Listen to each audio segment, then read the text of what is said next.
Hoy vamos a ver cómo desmantelan plataformas petroleras de 30.000 toneladas, grúas gigantes, plasma y mandíbulas de acero. Esto es Fabrica Vision. En medio del mar se alza un monstruo de acero de 30.000 toneladas, más pesado que 4 torres Eiffel. Durante 30 años absorbió petróleo del fondo oceánico. Y ahora hay que retirarlo. Completamente. Hasta el último perno. Sin dejar rastro. Imagina, decenas de pozos que se hunden kilómetros bajo el lecho marino. Una estructura alta como un rascacielos sobre el agua. Y todo esto hay que sellarlo, cortarlo de los cimientos y llevarlo a tierra. La grúa más grande del planeta levanta la plataforma como si fuera un juguete. Mandíbulas hidráulicas muerden vigas de acero de medio metro de grosor, como si fueran ramas secas. Y a algunos de estos gigantes los hunden intencionalmente en el océano, donde se convierten en hogar para millones de peces. Es el desmantelamiento más complejo en la historia de la ingeniería.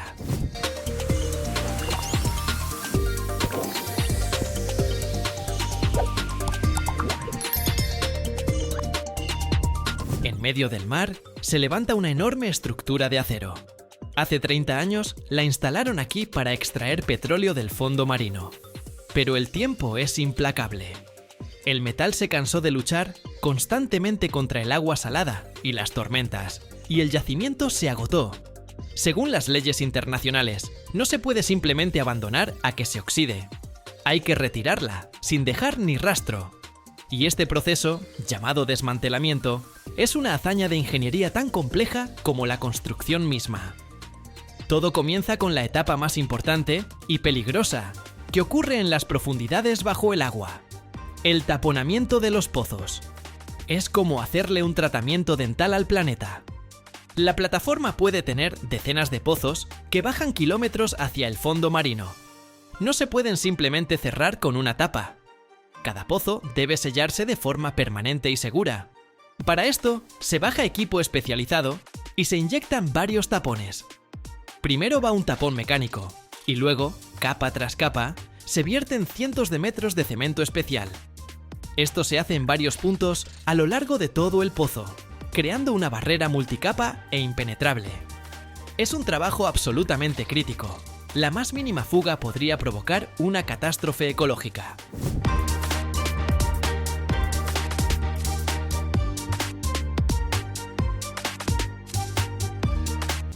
Cuando todos los pozos están sellados de forma segura, llega a la plataforma un equipo de limpiadores. Durante 30 años se acumularon aquí toneladas de equipos, tuberías y, por supuesto, restos de petróleo y otros químicos. Todo esto debe limpiarse cuidadosamente y retirarse. Luego llega el momento de la desintoxicación de la parte submarina. Durante décadas bajo el agua, la parte inferior de la plataforma, llamada estructura de soporte o jacket, se cubrió de todo un ecosistema, toneladas de mejillones, algas y corales. Todo esto se elimina con potentes chorros de agua a alta presión. Y entonces, cuando la plataforma está limpia y segura, llega el momento de la gran mudanza. ¿Cómo sacar del mar una estructura que pesa entre 20 y 30.000 toneladas? Aquí hay dos escenarios principales. El primero, el más espectacular, es el desmontaje en un solo levantamiento. Al lugar llega uno de los barcos más grandes del mundo, una grúa flotante de carga pesada. Es una verdadera montaña flotante con brazos tan altos como un rascacielos, capaz de levantar más de 40.000 toneladas. Imagínate, esta máquina puede levantar 20.000 autos al mismo tiempo.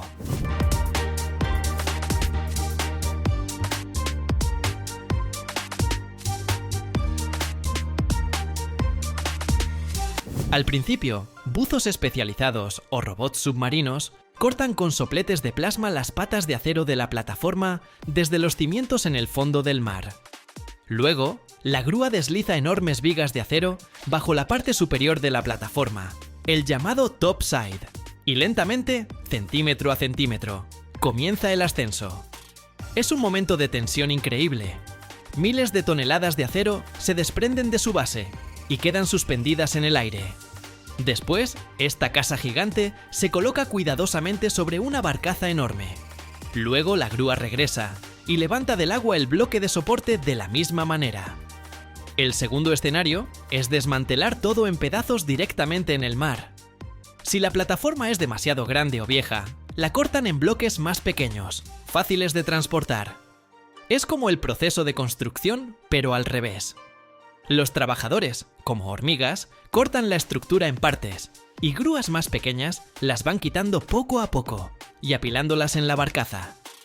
Cuando todas las partes de nuestro dinosaurio de acero están cargadas en la barcaza, comienza su último y triste viaje. Lentamente, a velocidad de unos pocos nudos, los remolcadores arrastran este cementerio flotante hacia la costa. Esta procesión a veces navega durante semanas, recorriendo miles de kilómetros hasta un puerto especializado, el cementerio de plataformas petroleras. Estos astilleros existen en el Reino Unido, Noruega y Estados Unidos. Son enormes complejos industriales, donde los gigantes de acero encuentran su final.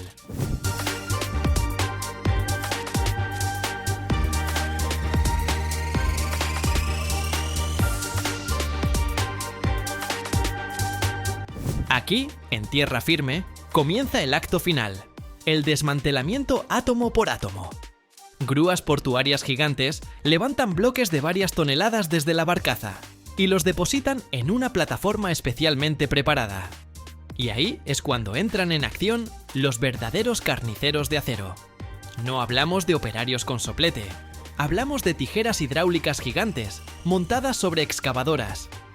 Imagina las mandíbulas de un tiranosaurio, capaz de cortar vigas de acero de medio metro de grosor como si fueran ramas secas. Con un chirrido ensordecedor y un crujido brutal, destrozan la estructura en pedazos. Todo lo que resiste a las tijeras se corta manualmente con potentes cortadores de plasma. Es un espectáculo caótico, ruidoso y peligroso. Pero esto no es simple destrucción, es clasificación. Cada trozo de metal va a su propia pila. El acero al carbono común, a una. El acero inoxidable de las tuberías, a otra. El cobre de kilómetros de cables eléctricos, a una tercera. Aleaciones especiales, plástico, caucho. Todo se clasifica minuciosamente. Y aquí está el verdadero sentido de todo este proceso. Más del 95% del peso total de la plataforma petrolera se envía a reciclaje. Esas decenas de miles de toneladas de acero de alta calidad se fundirán en hornos y se transformarán en automóviles nuevos, vigas de construcción o incluso en nuevas plataformas petroleras. Es el ejemplo perfecto de un ciclo industrial cerrado.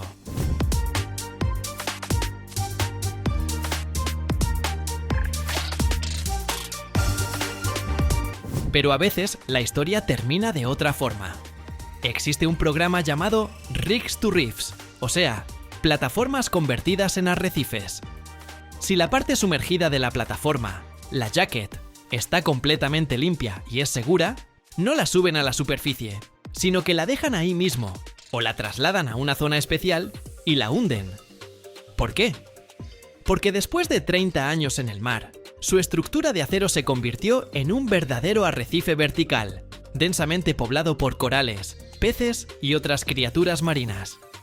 Para muchas especies, estas construcciones se volvieron auténticos oasis en medio del desierto del fondo marino. Y destruir ese ecosistema causaría más daño que beneficio. Y así, el gigante de acero que toda su vida sirvió a la industria, al jubilarse, se convierte en un guardián silencioso de la naturaleza, un nuevo hogar para miles de seres marinos. Es un final hermoso y simbólico para un titán que regresó al seno del océano. Y para que mi canal también siga navegando las olas de YouTube, suscríbete.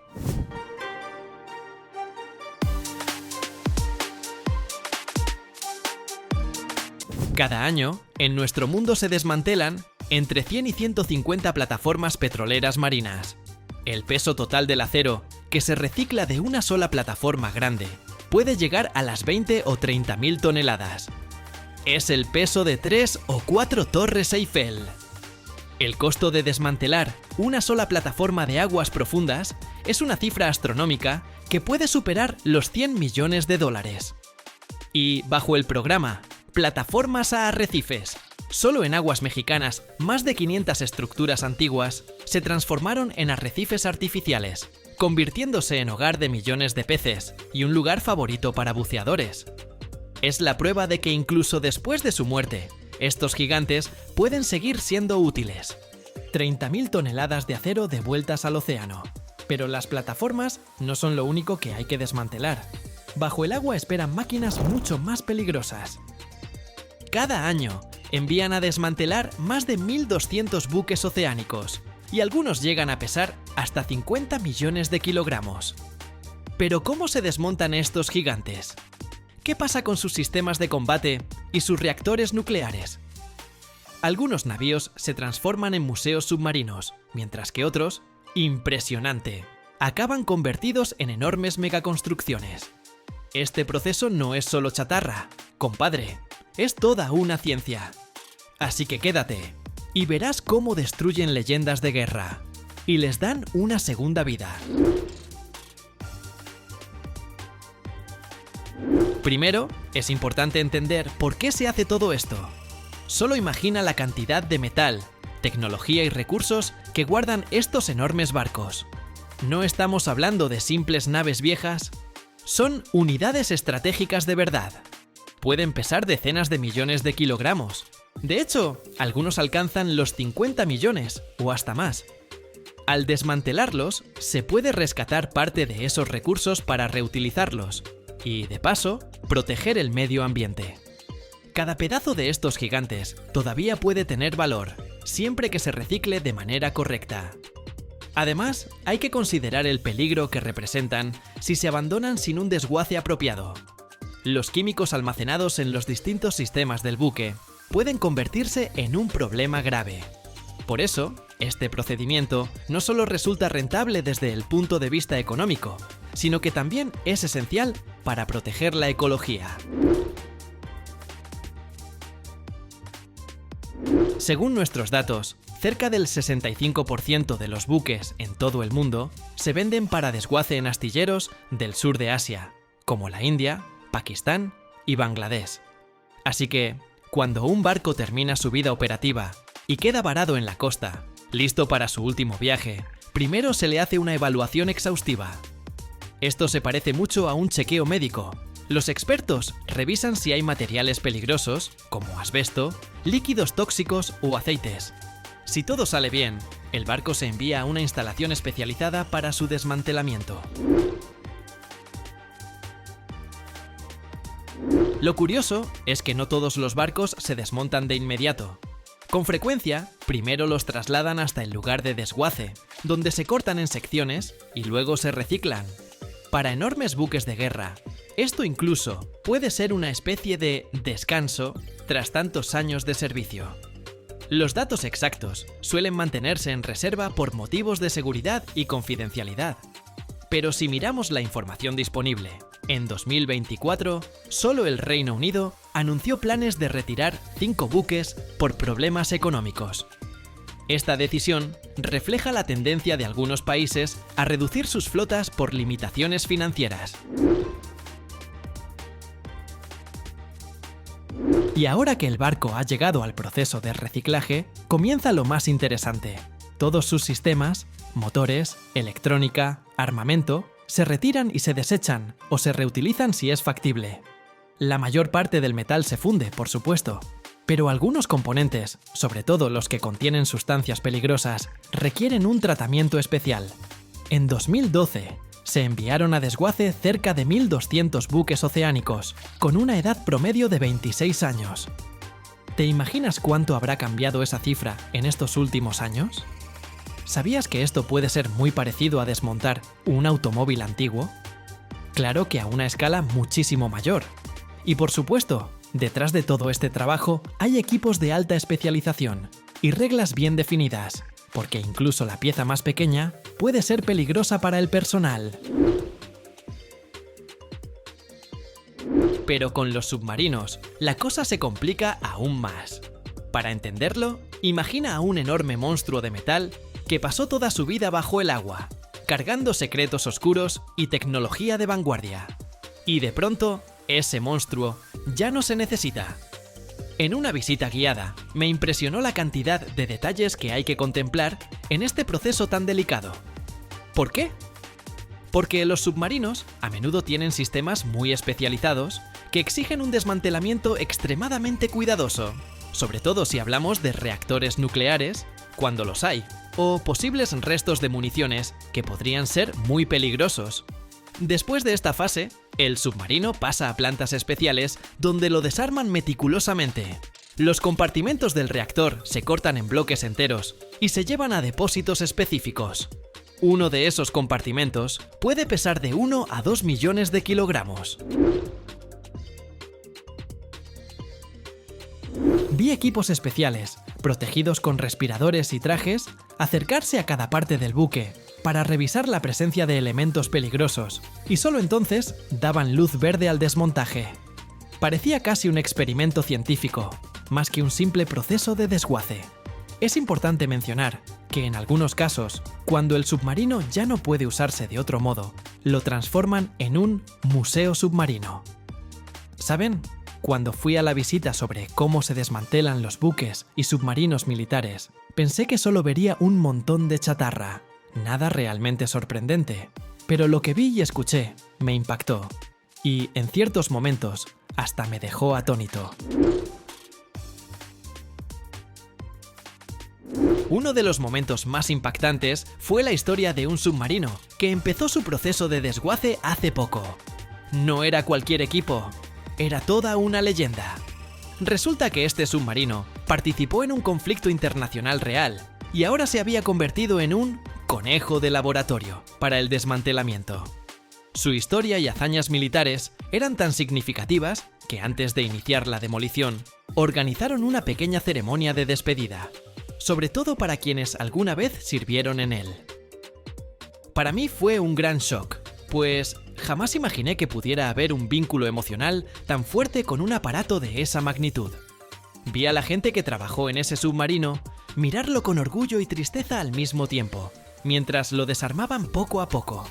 No era simplemente metal, era toda una historia que se iba trozo a trozo. Y aunque todo esto parezca un simple proceso técnico, ¿te has puesto a pensar en las nuevas oportunidades que surgen? Recuperar metales, conservar recursos y reducir la contaminación. Todo ello ayuda a que nuestro planeta sea más limpio. Hoy en día, muchas empresas buscan implementar procesos de desguace completamente ecológicos para minimizar al máximo el impacto ambiental. Quiero que quede claro que este proceso no se trata solo de desechar algo viejo. Más bien, significa dar una nueva vida a esos materiales. Es como reciclar, pero a gran escala. Todos esos barcos y submarinos que ya no prestan servicios militares pueden fundirse y transformarse en algo útil. Sea metal para nuevas construcciones o insumos para distintas industrias, estos recursos tienen una segunda oportunidad. Submarinos, plataformas, barcos, miles de toneladas de metal viejo. Pero ¿qué pasa con todo ese acero cuando llega a tierra? Lo que sigue es puro fuego. Imagina que un simple pedazo de metal oxidado puede guardar un secreto capaz de romper todas las reglas de la fabricación del acero. ¿Por qué algunos lotes de chatarra se comportan en el horno como si escondieran algo prohibido? Y lo más importante, ¿cómo es que del caos de autos viejos, rieles y maquinaria nace un acero más puro que el mineral de las minas? Hoy vas a ver un proceso que convierte los depósitos de chatarra urbanos en nuevas minas. Y al final, descubrirás un secreto que ni siquiera la mayoría de los trabajadores metalúrgicos conocen. Ese que decide el destino de cada fundición. Presta mucha atención, porque la respuesta está escondida exactamente donde menos te lo esperas.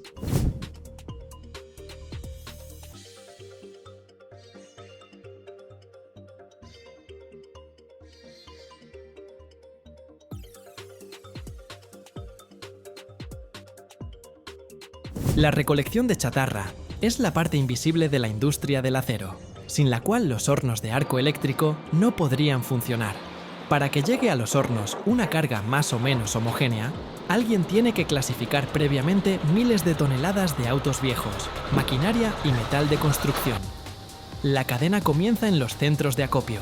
Allí llega chatarra doméstica, recortes de almacenes de metal y estructuras desmontadas. A la entrada se pesa, se verifica con documentos y comienza la clasificación por tipos: acero aparte, hierro fundido, metales no ferrosos, acero inoxidable, aleaciones especiales. Un centro moderno de recolección de chatarra es casi una mini planta. Los elementos grandes, vigas, bastidores, carrocerías, se cortan con sopletes de gas o plasma para reducirlos a tamaños que quepan en la cesta del horno de arco eléctrico.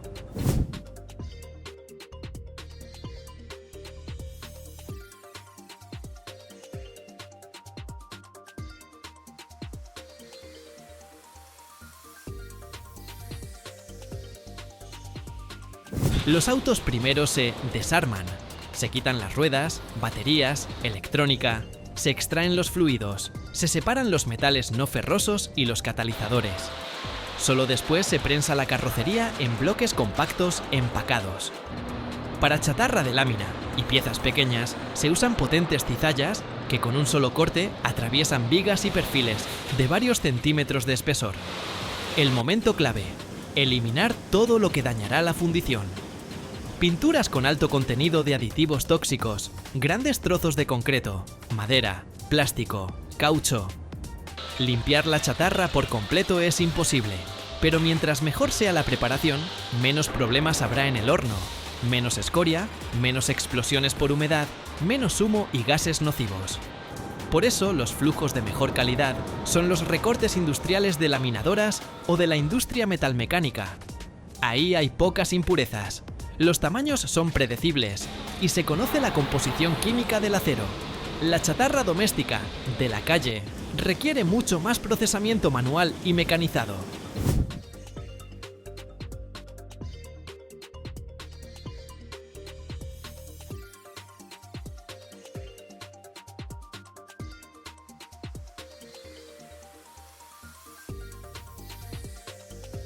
Después del corte y limpieza inicial, entran en acción los imanes y separadores.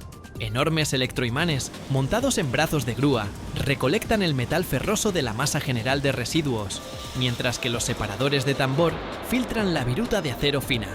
Los metales no ferrosos se separan aparte.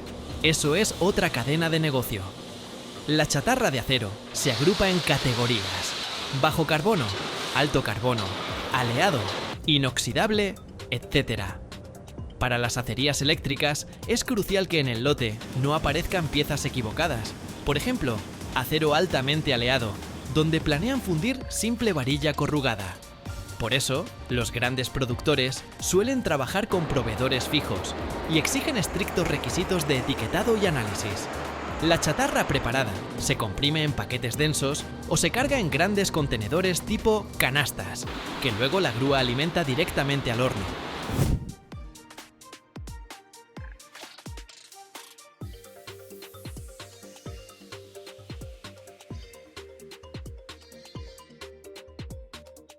El prensado no solo sirve para ahorrar espacio en el transporte. El metal compacto se calienta mejor y se asienta de manera más predecible durante la fundición. Las piezas pequeñas como virutas o láminas delgadas pueden compactarse en briquetas o añadirse en porciones al baño ya fundido, para evitar oxidación excesiva y salpicaduras. Al final de la cadena de recolección de chatarra metálica, obtenemos un producto claramente clasificado. Cada lote tiene un peso, una composición química aproximada, un tamaño de fracción y un nivel de contaminación. Estos lotes se distribuyen entre las plantas de acería eléctrica, dependiendo del tipo de acero que se planea producir. Para varillas de construcción y perfiles simples sirve la chatarra mixta de construcción y maquinaria, mientras que para acero de rodamientos o inoxidable se necesitan flujos especializados con una composición estrictamente controlada.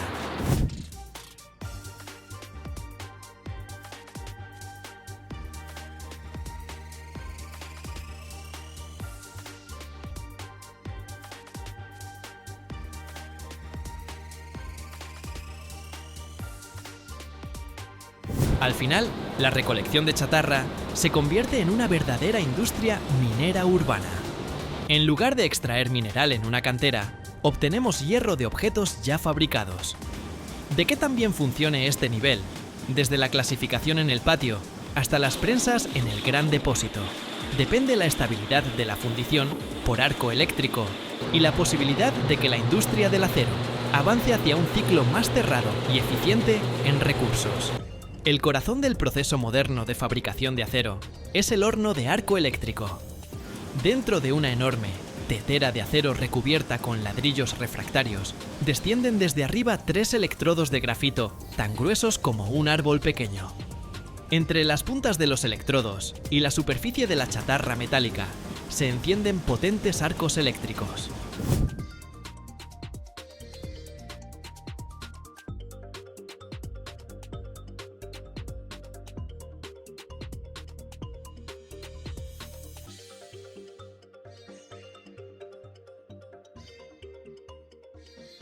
La temperatura en la zona del arco puede superar los 3500 grados Celsius, por lo que la chatarra de acero se funde muy rápido.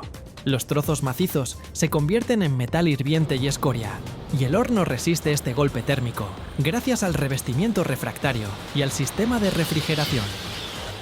El ciclo comienza con la carga del horno. En una cesta o cuchara se recoge una mezcla de diferentes tipos de chatarra: carrocerías de autos desarmadas, recortes de laminación, rieles fuera de servicio, desechos metálicos industriales.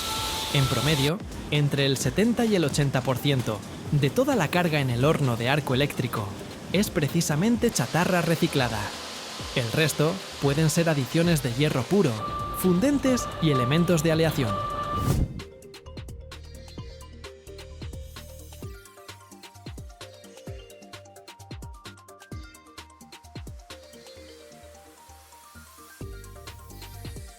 Esta proporción hace que la ruta del horno de arco eléctrico sea mucho más ecológica que la del alto horno. Se necesita menos mineral de hierro y coque. Las emisiones totales de carbono por tonelada de acero son menores y una enorme cantidad de chatarra metálica vuelve a circular en lugar de oxidarse en los vertederos. Después de cargar, la tapa del horno desciende. Los electrodos pasan por las aberturas y se acercan a la parte superior de la carga. Cuando se activa la corriente, salta un arco entre las puntas de los electrodos y la chatarra, brillante como una soldadura, pero a escala gigantesca. Este arco funciona como una poderosa fuente de calor. La energía llega directamente al metal, no a través de la llama de un combustible. En cuestión de minutos, la chatarra de acero empieza a ablandarse. Luego se funde y se asienta.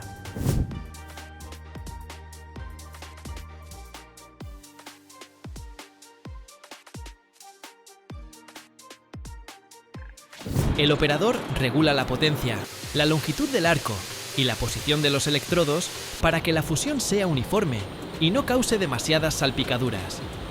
Cuando la mayor parte de la carga se ha fundido, comienza el ajuste de la composición química. Se añade caliza y otros fundentes al horno. Forman una escoria que extrae el azufre y el fósforo del metal. Si es necesario, se inyecta oxígeno a través de lanzas especiales. Quema el carbono disuelto en el metal y los restos de impurezas no deseadas, calentando aún más el baño. Al mismo tiempo, se introducen aditivos de aleación por las ventanas superiores o laterales. Ferroaleaciones con manganeso, cromo, níquel, vanadio. Así, del chatarra heterogénea, se forma un acero de la clase deseada. Al final de la fundición, el metal se desoxida. Se añade aluminio, silicio u otros elementos que capturan el oxígeno y evitan la formación de burbujas de gas en la pieza final.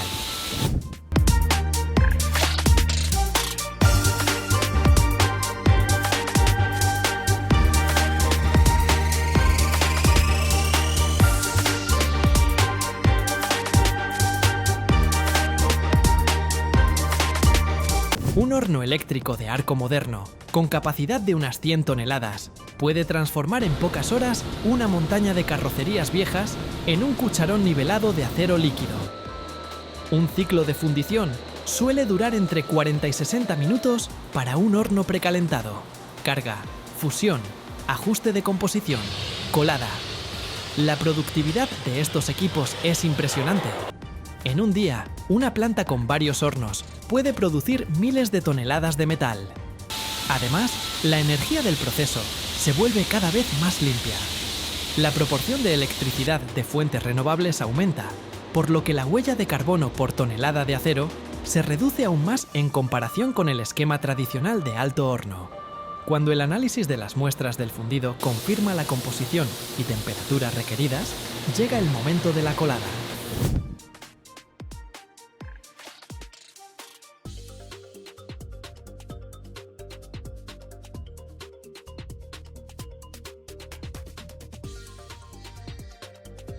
El horno se inclina mediante un sistema hidráulico y el acero líquido, a una temperatura de unos 1600 grados, se vierte en la cuchara de colada. La escoria que flota en la superficie se intenta no arrastrar o se retira por separado. Luego, el metal va hacia la cuchara intermedia de la máquina de colada continua o a las lingoteras. El fundido se transforma en un flujo continuo que se solidifica en forma de planchones, palanquillas o tochos cuadrados. Estos semielaborados luego se laminan en vigas, tubos, rieles, varillas, láminas.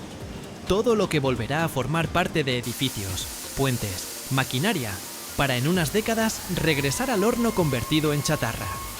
La calidad del acero obtenido a partir de chatarra metálica es comparable con la producción de los altos hornos y convertidores.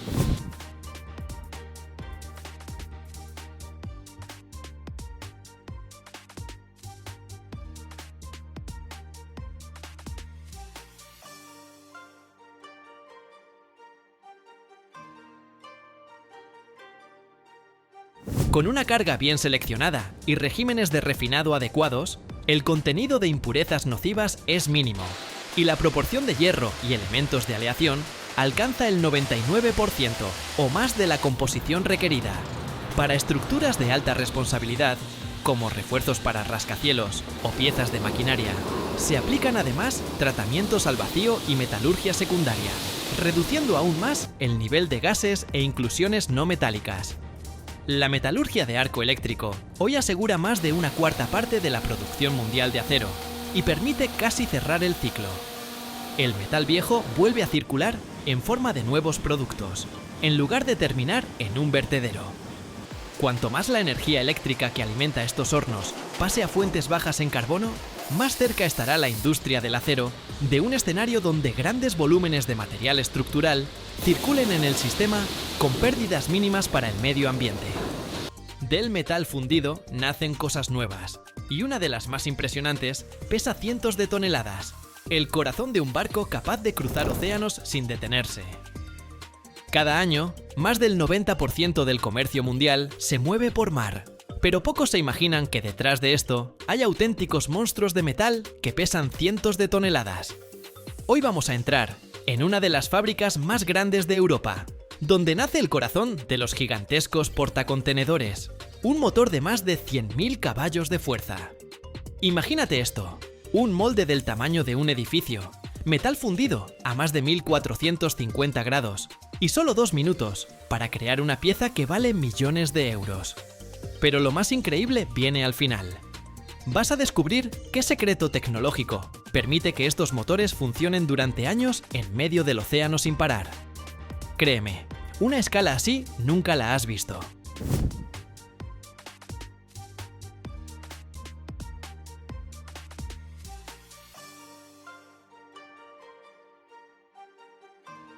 Todo comienza con la preparación del molde. Estas cajas gigantes de arena se fabrican con una mezcla de arena de cuarzo, arcilla bentonítica y agua. La proporción es tan precisa como la receta de la abuela, pero a escala industrial.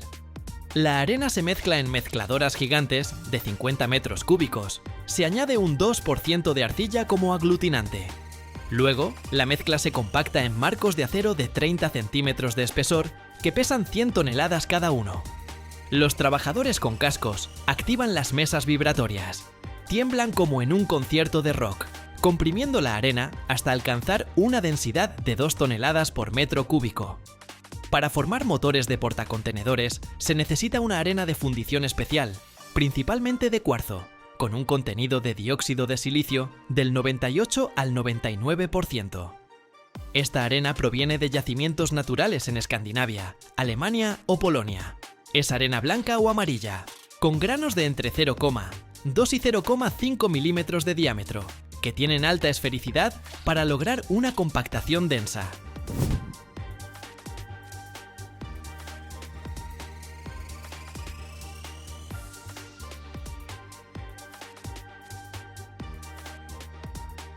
En las grandes fundiciones, hasta el 70% de la arena es reciclada de coladas anteriores. Se limpia, se tamiza con separadores magnéticos, se enriquece con arena nueva y se prepara para volver a usarse. Algunas empresas importan arena premium de Estados Unidos o Australia para los pedidos más exigentes. La arena se mezcla con arcilla bentonítica en un 2 o 3% y agua en un 3%. Y la planta produce hasta 100.000 toneladas de esta mezcla al año. En el centro del molde dejamos el modelo del bloque del motor, una copia de madera o resina del bloque de cilindros con canales para aceite y agua. El modelo se fabrica en fresadoras, con precisión de 1/10 de milímetro. Alrededor se forma el macho de arena, el que crea las paredes internas de 4 metros de altura. El macho se hornea a 250 grados para que mantenga la forma durante el vaciado. Toco este molde. La arena está dura como el concreto, pero con olor a arcilla fresca.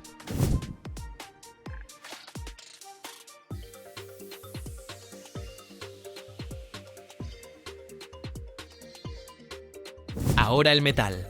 Usan hierro fundido con 3% de carbono y aditivos de vanadio para mayor resistencia. La materia prima, lingotes de 20 toneladas, se carga en hornos de inducción con capacidad de 200 toneladas. La temperatura se eleva al máximo, hasta 1450 grados Celsius. El metal hierve, las chispas vuelan hasta 5 metros. El horno gira a 360 grados, expulsando los gases a través de filtros.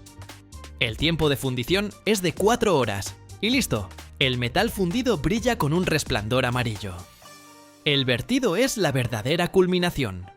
La cuchara con 200 toneladas de metal fundido se eleva con grúas de 300 toneladas de capacidad y se sube completamente a 50 metros de altura sobre el molde. El operador está sentado en una cabina hermética a 10 metros de altura, controlando joysticks y monitores. Inclina suavemente la cuchara 45 grados y de ahí sale un potente chorro de hierro fundido de 1 metro de ancho, que cae desde 3 metros con un rugido y chispas.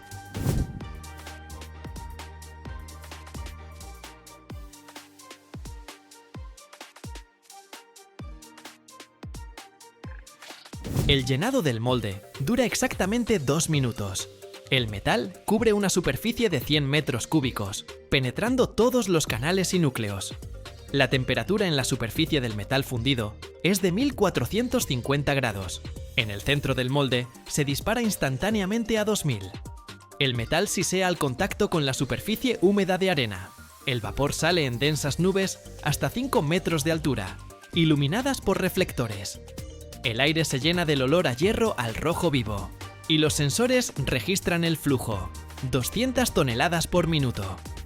Inmediatamente, cubren el molde con una tapa de acero de 50 toneladas. La bajan con otra grúa con precisión milimétrica. La tapa sella la estructura, evitando la oxidación. Comienza el enfriamiento controlado.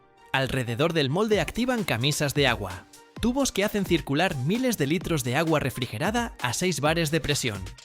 La mayor intensidad va en la parte superior. Los primeros 30 minutos bajan 100 grados para evitar el choque térmico.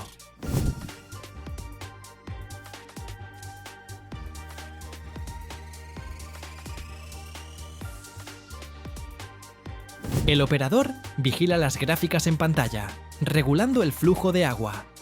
Si el gradiente supera los 50 grados por metro, parada de emergencia. Esta etapa pone a prueba si el bloque soporta 200 bares de presión en el motor. Yo estoy con traje protector. La adrenalina por las nubes con este espectáculo de fuego. Las primeras 12 horas, la temperatura baja hasta 800 grados, los siguientes 2 días hasta 200. Sensores en cientos de puntos registran gradientes para evitar grietas por expansión térmica. La contracción total del metal es del 2%, por eso hacen el molde con margen extra. Tras una semana, abren el molde, y ahí está. El bloque del motor pesa 200 toneladas, 20 metros de largo, con un diámetro de canal de 20 centímetros. Los trabajadores quitan la arena con martillos neumáticos, revisan la superficie en busca de defectos. Si hay cavidades, de vuelta a fundición. Este bloque irá al ensamblaje de motores MAN o Wärtsilä, donde aguantará 200 bares de presión y hará girar el eje del barco a 20.000 revoluciones por minuto.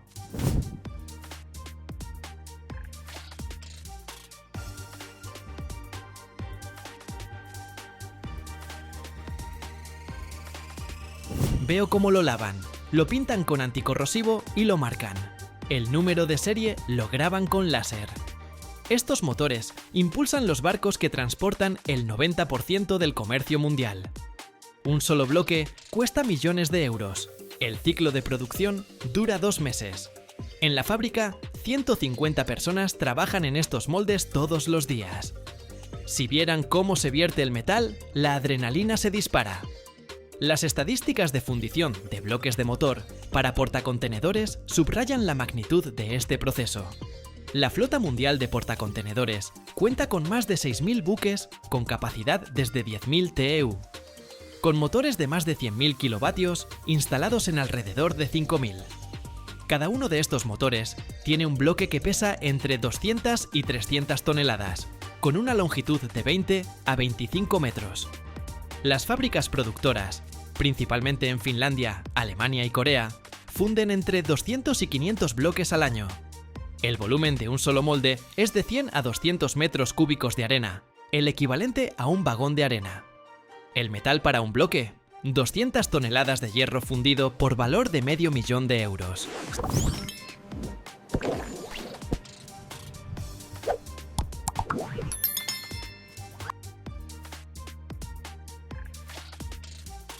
Temperatura máxima de fundición, 1450 grados Celsius. Tiempo, 2 a 3 minutos. Velocidad de flujo, 100 toneladas por minuto. El enfriamiento toma de 5 a 7 días. Energía por bloque, 500.000 kilovatios hora. Desechos, 3 a 5% por poros o grietas. Ciclo completo desde el molde hasta el bloque terminado. 2 meses. Costo, de 2 a 3 millones de euros. Estos motores mueven el 90% del transporte marítimo mundial, consumiendo 100.000 millones de litros de combustible al año. Mano de obra, de 100 a 200 personas por planta. Precisión, 0,1 milímetros. Crecimiento esperado, 4% anual, impulsado por nuevos buques con capacidad superior a 20.000 TEUs. Amigos, si les gustó, dejen su like. Escriban en los comentarios qué quieren ver después. Me voy volando a una nueva planta. ¡Aguanten ahí! Suscríbanse y seguimos juntos recorriendo la industria. 100.000 caballos de fuerza en un solo motor. Pero hay algo que trabaja aún más duro. La máquina que mueve montañas con un solo mordisco. Este cucharón levanta toneladas de roca de una sola vez. El peso de varios autos. Se hunde en el granito duro como si fuera arena y trabaja 24 horas al día, 7 días a la semana, bajo un calor infernal y un frío brutal. No es solo un pedazo de hierro, es el puño blindado de una excavadora gigante de cantera, la cúspide de la ingeniería, creada con un solo propósito: destruir y cargar. Hoy, amigos, vamos directo al corazón del infierno industrial. A la fábrica donde estas bestias indestructibles nacen de simples láminas de acero sin vida. Esta es la historia de cómo el fuego, la presión y una precisión increíble transforman el metal en una herramienta capaz de mover montañas.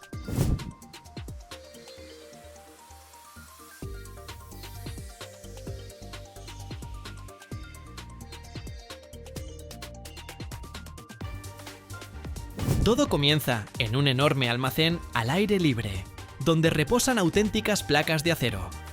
Olvídate de la chapa metálica delgada. Lo que hay aquí es blindaje. Láminas de acero especial resistente al desgaste, como Hardox o sus equivalentes, con 10 y a veces hasta 15 centímetros de espesor. Una sola de estas placas puede pesar más de 10 toneladas. Esto no es simplemente hierro. Es una aleación compleja que contiene manganeso, que le da una dureza increíble, y cromo, que la protege contra la corrosión. Este acero tiene una propiedad única. Cuanto más lo golpean, más dura se vuelve su superficie. Una grúa puente gigante, con potentes imanes, levanta una de estas placas y la deja caer con estruendo sobre una mesa de corte, que es el inicio de nuestra línea de producción.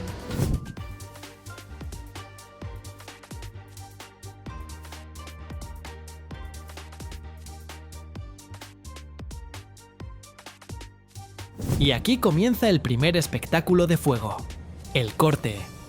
Sobre la plancha se cierne un enorme portal, por el cual se desplaza con un silbido un cortador de plasma.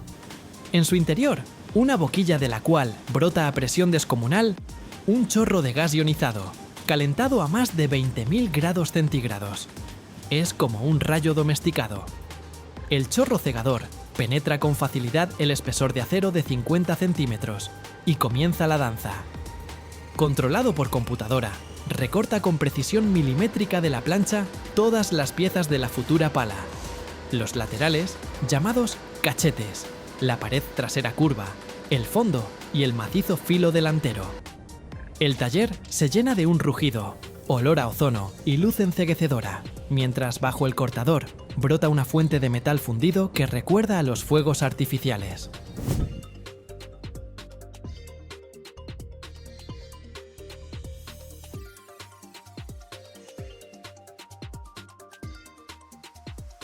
Ahora tenemos un conjunto de piezas de blindaje planas y afiladas como navajas, pero el cazo tiene una forma compleja y curva. Llega el momento de demostrar fuerza pura y silenciosa. Las piezas planas van directo a la prensa hidráulica. Esto no es un martillo que golpea, es una máquina gigante que con calma pero con una fuerza imparable de miles de toneladas, suelta su punzón. La grúa coloca la pared trasera plana y la prensa, apretándola contra la matriz redondeada, poco a poco, centímetro a centímetro, la dobla, dándole esa forma semicircular característica. El metal no se rompe, gime, cruje, pero se rinde ante esta fuerza colosal, cambiando su forma para siempre.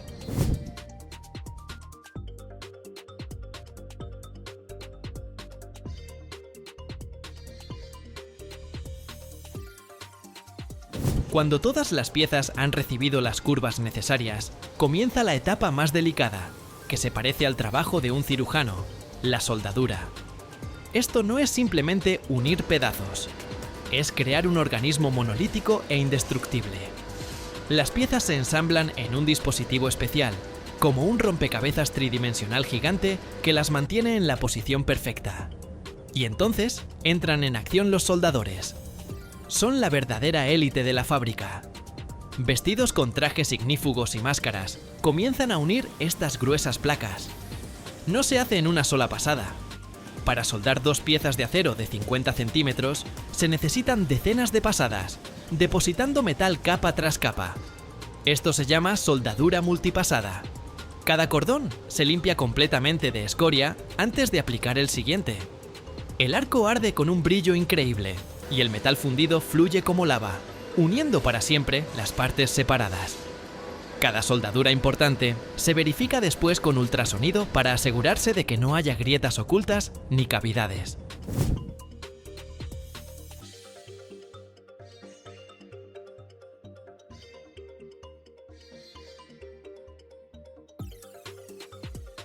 Pero la parte más importante de la cuchara son sus dientes. No están hechos del mismo acero que el cuerpo. Los dientes son elementos fundidos separados, fabricados con una aleación de manganeso aún más resistente. Tienen una forma compleja que les permite penetrar fácilmente en la roca y al mismo tiempo autoafilarse durante el trabajo. No se sueldan simplemente. Se fijan al borde de corte fundido mediante un sistema especial de cerrojos y pasadores. Esto se hace para que cuando un diente se rompa o se desgaste después de cientos de horas de trabajo en la cantera, el operador de la excavadora pueda sacar unos cuantos pasadores y reemplazarlo directamente en el lugar en pocos minutos.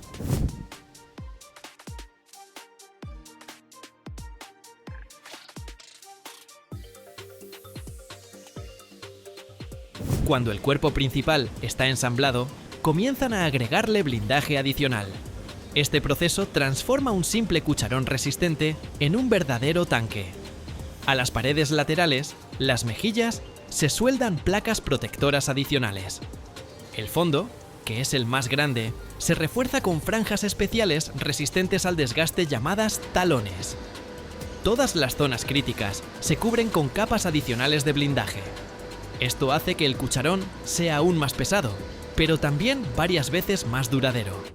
Después de toda esta soldadura, nuestro cucharón es una sola pieza, pero en su interior, como en un trabajador cansado, se han acumulado enormes tensiones internas.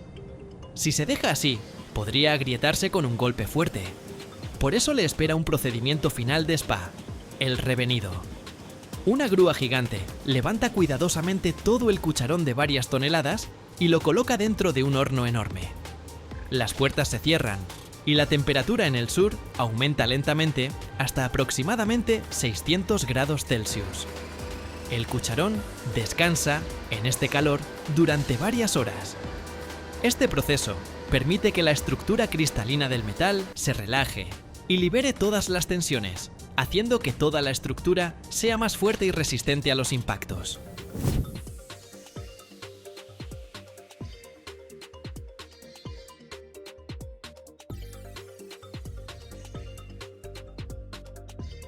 Después del horno y el enfriamiento libre, llega el momento del trabajo de precisión. En la parte superior del cucharón hay unas orejas especiales, orejetas macizas, que lo conectarán al brazo de la excavadora. Los agujeros en ellas deben estar perfectamente alineados y tener el diámetro exacto. Por eso colocan el cucharón en un torno gigante. Una enorme fresa, controlada por computadora, con precisión de centésimas de milímetro, perfora estas aberturas hasta el tamaño perfecto. Y el toque final. El cucharón terminado, pero aún cubierto de cascarilla y marcas de soldadura, se envía a una cámara de granallado. Ahí lo bombardean desde todos los lados, con millones de diminutas bolas de acero que eliminan todo el óxido y la suciedad, creando una superficie perfectamente limpia y rugosa. Luego lo pintan con un color corporativo brillante, amarillo, rojo o naranja. Esta pintura no es solo decorativa. Es una capa gruesa y resistente que protege el metal de la corrosión. Y así, después de este largo, ruidoso y ardiente camino, nace este monstruo de acero. Es pesado, brutal y parece indestructible. Y está listo para partir hacia la cantera, para comenzar su duro trabajo. En silencio, día tras día, mover montañas. Y tú puedes mover mi canal con tu suscripción y escribir un buen comentario. Estos cucharones destruyen roca como si fuera arena, pero al otro lado del mundo, en África, la destrucción se convierte en algo completamente diferente, una segunda vida. Cada año, en el mundo, más de 40 millones de coches salen de circulación. Imagina una cordillera de metal, vidrio y caucho que se extiende hasta el horizonte. Pero para África, esto no es basura, es un verdadero tesoro. En Lagos, en el corazón de Nigeria, funciona el mercado de repuestos de automóviles usados más grande del mundo, donde trabajan decenas de miles de personas y el nivel de reutilización de piezas alcanza un increíble 95%. Aquí, cada tornillo, cada válvula e incluso un faro roto obtienen una segunda vida. Y ahora imagina, un trozo de un viejo Volkswagen, que una vez circuló por Berlín, puede convertirse en parte de un nuevo rascacielos en Lagos. Mira hasta el final y descubrirás un secreto que cambiará tu percepción sobre la muerte de un coche.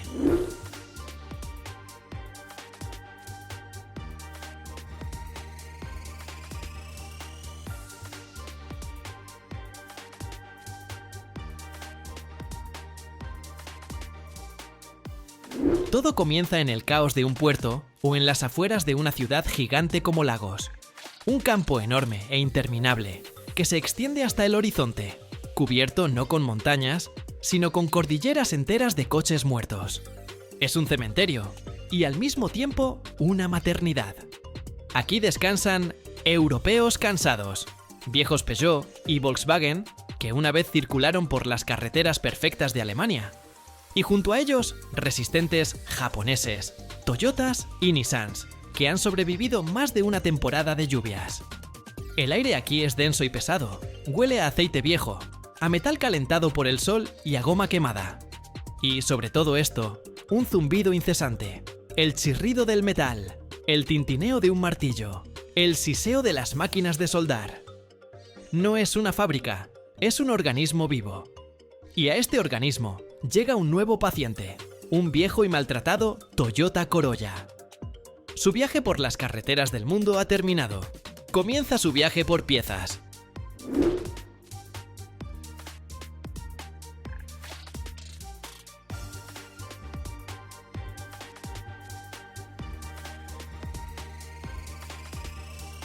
Apenas se ha enfriado, cuando una bandada de cirujanos se abalanza sobre él. No son robots, son personas, cada una un especialista en su campo. Aquí no hay cadena de montaje, hay equipos. El primer equipo, armado solo con llaves y destornilladores, se sumerge en el interior. En cuestión de minutos, de allí salen volando los asientos, los paneles de las puertas, el salpicadero, el volante. Cada elemento se inspecciona cuidadosamente. Si un asiento está simplemente sucio, se llevará al lavado, se limpiará y se venderá como nuevo. Si la tapicería está rota, se quitará, y el armazón irá a un soldador que lo reparará y preparará para una nueva tapicería. El salpicadero se desmontará en sus componentes: velocímetro, tacómetro, botones. Todo esto son artículos valiosos por separado. Mientras el primer equipo desguaza el interior, el segundo ya ha abierto el capó. Son los cardiocirujanos. Su objetivo: el corazón del coche, el motor y la caja de cambios. Con una velocidad y coordinación increíbles, desconectan todas las mangueras, cables y soportes.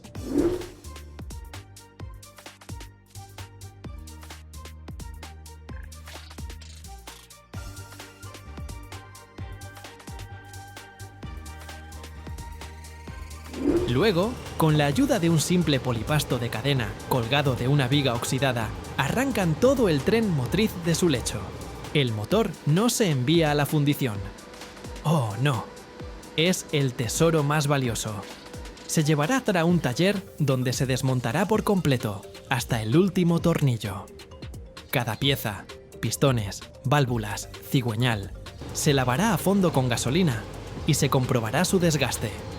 Si una pieza está en buen estado, irá a un banco de órganos para reparar otros motores.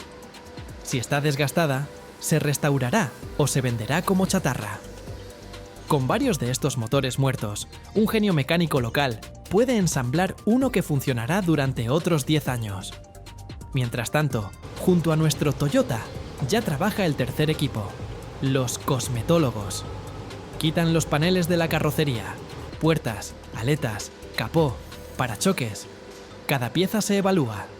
Si una puerta está intacta, simplemente se venderá. Si tiene una abolladura, no es un problema.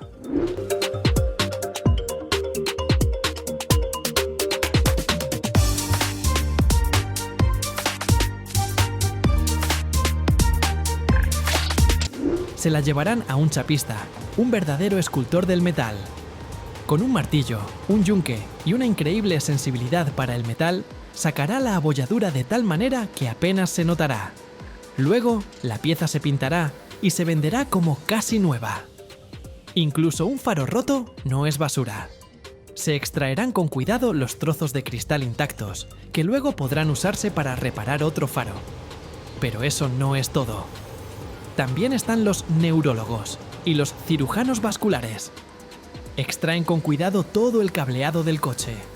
No es solo un manojo de cobre, es un sistema completo que se puede instalar en otro coche. Radiadores, alternadores, motores de arranque, bombas de gasolina. Todos estos son órganos valiosos por separado que se extraen, se comprueban, se reparan y vuelven a la batalla. Incluso los discos de freno, si no están demasiado gastados, se rectificarán y se venderán. El cristal se corta con cuidado para venderlo a quienes se les haya roto. Amortiguadores, muelles, brazos de suspensión. Todo se aprovecha.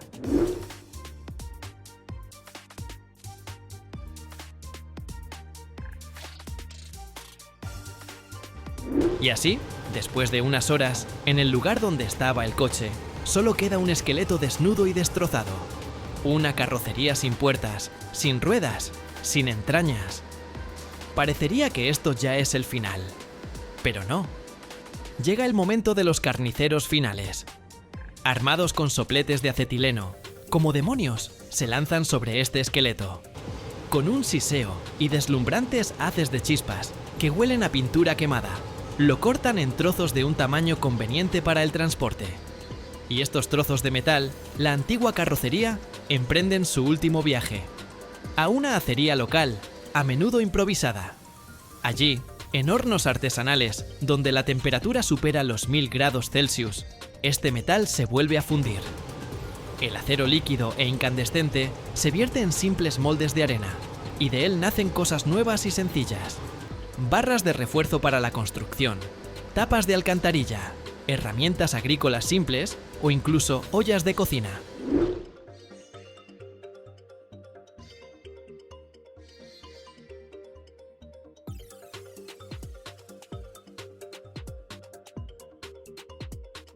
El mercado de repuestos de automóviles usados más grande de Nigeria, y posiblemente de toda África, es Ladipo en Lagos.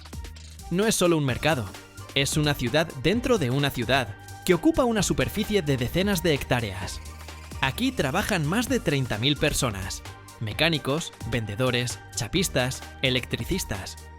La facturación anual de este único mercado se estima en cientos de millones de dólares. Es una economía gigantesca, en su mayoría informal, que da empleo a toda una generación.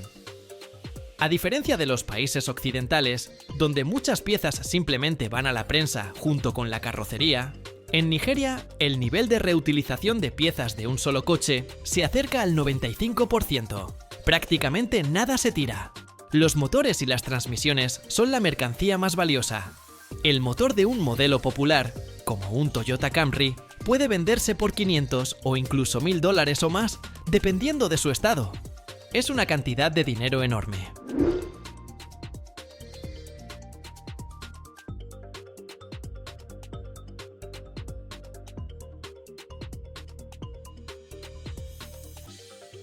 Los paneles de la carrocería, puertas, aletas, capós, son el pan de cada día para miles de pequeños talleres. Faros, espejos, botones del interior, emblemas. Todo tiene su precio. Incluso los viejos asientos de coche no se desperdician. A menudo se reparan y se utilizan como muebles en casas y cafés. Y, por último, lo que queda. Después de haber quitado del coche absolutamente todo lo que se puede vender, queda la carrocería desnuda. Su peso representa aproximadamente el 30% del peso inicial del vehículo. E incluso este resto no se desperdicia.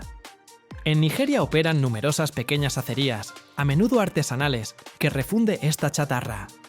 Anualmente, procesan cientos de miles de toneladas de este metal, convirtiéndolo en barras de refuerzo para la construcción local. Esto significa que un rascacielos que se construye hoy en Lagos bien podría contener un trozo de un Volkswagen, que una vez circuló por las calles de Berlín. De las profundidades del océano hasta las calles de Lagos, hoy vimos cómo el acero vive, muere y vuelve a nacer. Si te gustó este viaje, suscríbete y activa la campana. Nos vemos en el próximo episodio de Fabrica Vision.